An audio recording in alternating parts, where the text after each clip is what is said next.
Kegagalan Banjarmasin dalam mempertahankan Wan meraih trofi Adipura tahun 2022 dinilai wajar, dikarenakan masih banyaknya didapati pemandangan tumpukan ratik yang berada di wadah pembuangan ratik.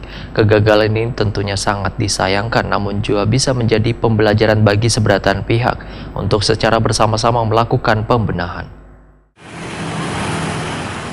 Kegagalan Banjarmasin dalam mempertahankan Wan meraih trofi Adipura tahun 2022 dinilai wajar, dikarenakan masih banyaknya didapati pemandangan tumpukan ratik yang berada di wadah pembuangan ratik. Sehingga bisa dinilai aneh bila meraih trofi Adipura sebagai supremasi lambang kota terbersih tersebut, lantaran kada sesuai dengan keadaan di lapangan. Demikian dipadahkan Wakil Ketua Komisi 3 DPRD Banjarmasin Afrizaldi, Waitakoni Prima TV jelang tengah hari Rabu 1 Maret 2023. Politisi Partai Amanat Nasional ini menegaskan, fakta di lapangan masih banyak pengelolaan ratik yang belum maksimal, bahkan ada yang terlihat hingga meluber sampai ke tengah jalan. Ini merupakan salah satu tolak ukur untuk menentukan pantas atau kadanya Banjarmasin mempertahankan Wan meraih trofi Adipura tahun 2022. Kegagalan ini tentunya ujar Afrizaldi sangat disayangkan, namun juga pembelajaran bagi seberatan pihak untuk secara bersama-sama melakukan pembenahan.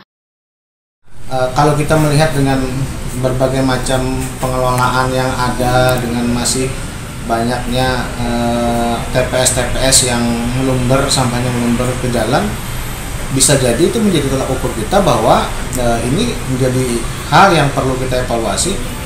Ya sangat tidak wajar juga kalau kita dengan penataan yang kurang baik terus mendapatkan penghargaan. Nah, ini evaluasi kita, artinya kita harus bisa memaklumi bahwa kita memang masih belum patut untuk mendapatkan penghargaan yang berharga tersebut. Jadi ini menjadi satu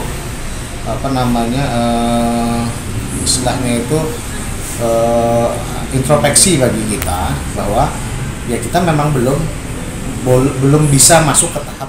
Sebelumnya Banjarmasin selawas 4 tahun berturut-turut meraih trofi Adipura. Namun pada penilaian tahun 2022, Banjarmasin gagal mempertahankannya, tapi hanya mampu membawa pulang sertifikat Adipura.